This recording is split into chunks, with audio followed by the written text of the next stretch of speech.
Hello friend, welcome to my channel AS Medico. आज हम बात करेंगे इंजेक्शन कितने प्रकार के होते हैं और इंजेक्शन को कैसे यूज़ करें और बॉडी में किस किस पार्ट पे इंजेक्शन लगते हैं, मैं आज इस वीडियो के द्वारा आपको बताऊंगा।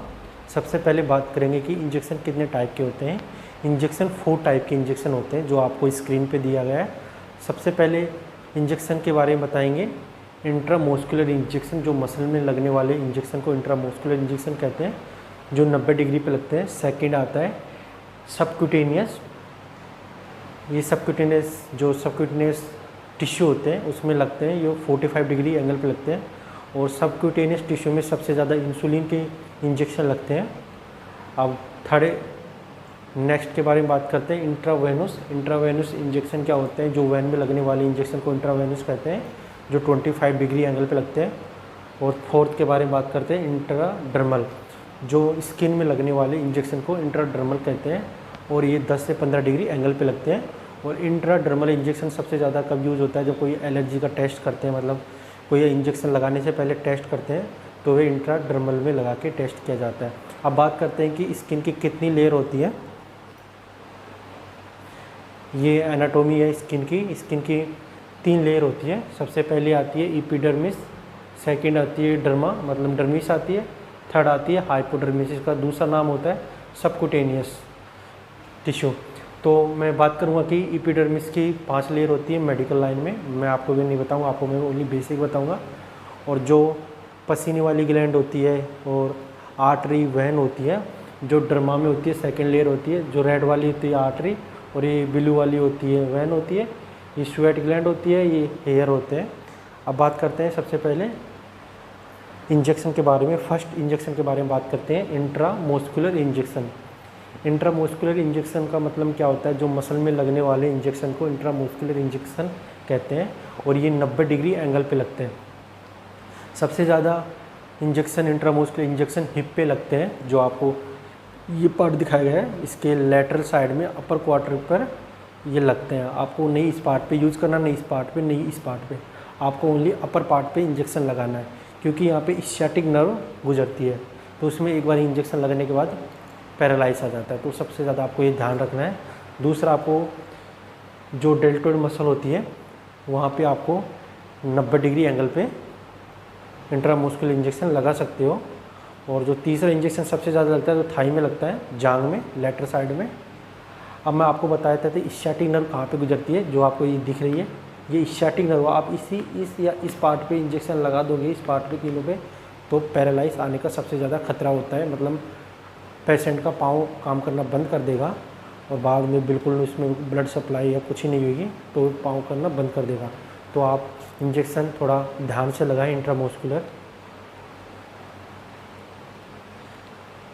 सेकेंड इंजेक्शन के बारे में बात करते हैं, इंट्रावेनस इंजेक्शन। जो वैन में लगने वाले इंजेक्शन होते हैं उसे इंट्रावेनस इंजेक्शन कहते हैं।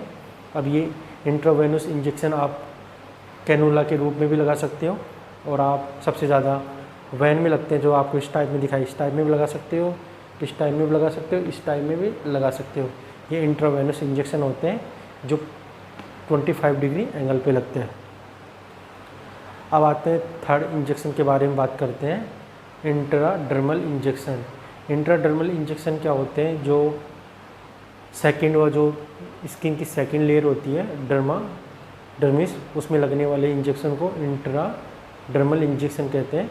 ये इंट्राडर्मल इंजेक्शन सबसे ज़्यादा यूज कब होते हैं, जब कोई आप एलर्जी का टेस्ट करते हो, मतलब आप कोई इंजेक्शन ले रहे हो जो एलर्जी का है, बाद में एलर्जी का इंजेक्शन आपके रिएक्शन नहीं करे, तो उसको लगाने से पहले आप स्किन पर टेस्ट कर सकते हो इस टाइप में।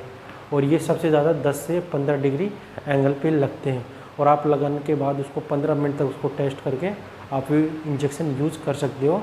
इसे इंट्राडर्मल इंजेक्शन कहते हैं। और इंट्राडर्मल इंजेक्शन सबसे ज़्यादा कहाँ पे यूज़ होता है, बैक साइड यूज़ होता है, जो हिप पे अपर पार्ट होता है, थाई पे पार्ट होता है, एब्डोमेन पे पार्ट यूज़ होता है और शोल्डर पे। आप इस पार्ट पे इंट्राडर्मल इंजेक्शन लगा सकते हो। अब बात करते हैं कि फोर्थ इंजेक्शन के बारे में बात करते हैं। ये होता है सबक्यूटेनियस टिश्यू, मतलब सबक्यूटेनियस या हाइपोडर्मिस, जिसमें आप इंसुलिन का इंजेक्शन भी दे सकते हो। ये सबसे लास्ट वाला इंजेक्शन है। अब ये इंजेक्शन 45 डिग्री एंगल पे यूज़ होता है। इंसुलिन का अलग इंजेक्शन यूज़ होता है, इंसुलिन का अलग होता है। और कोई बीमारी में सबसे ज़्यादा हम देखा जाए तो जो डायबिटीज़ के या मधुमेह के पेशेंट होते हैं जिनमें सबक्यूटेनियस टिश्यू में इंजेक्शन लगाया जाता है, तो इसे सबक्यूटेनियस इंजेक्शन भी बोला जाता है। तो ये सबसे ज़्यादा कहाँ पे यूज़ होता है, जो आपको एब्डोमिनल कैविटी दिख रही है, एब्डोमिनल पार्ट है, इस पार्ट पे इस टाइप में इंजेक्शन आप लगा सकते हो सबक्यूटेनियस। और आपको सबसे ज़्यादा आपको आपके या आर्म है, भुजा है, इस पार्ट पे आप सबक्यूटेनियस लगा सकते हो, एब्डोमेन में लगा सकते हो, थाई पे लगा सकते हो, हिप के अपर पार्ट पे लगा सकते हो। इस पार्ट पे आप आसानी से सबक्यूटेनियस इंजेक्शन लगा सकते हो। और सबसे लगाने से पहले आपको क्या करना है कि जो इस टाइप में बोतल दी गई है या इंसुलिन की बोतल होती है, इस प्रकार को आपको भरना है इंजेक्शन। और बाद में इस टाइप में आपको स्किन को पकड़ना है और आपको सबक्यूटेनियस लेयर में डाल देना है। और सबक्यूटेनियस में लेयर में इंजेक्शन की जो निडल है जो बहुत छोटी होती है, जो डायरेक्ट ओनली सबक्यूटेनियस टिश्यू में जाके रुक जाती है। और इस प्रकार आप इंजेक्शन दे सकते हो और इस प्रकार का आप इंजेक्शन का पार्ट डिवाइड कर सकते हो। यदि आपको ये वीडियो अच्छा लगा तो वीडियो को लाइक कर देना और शेयर भी कर देना। Thank you so much.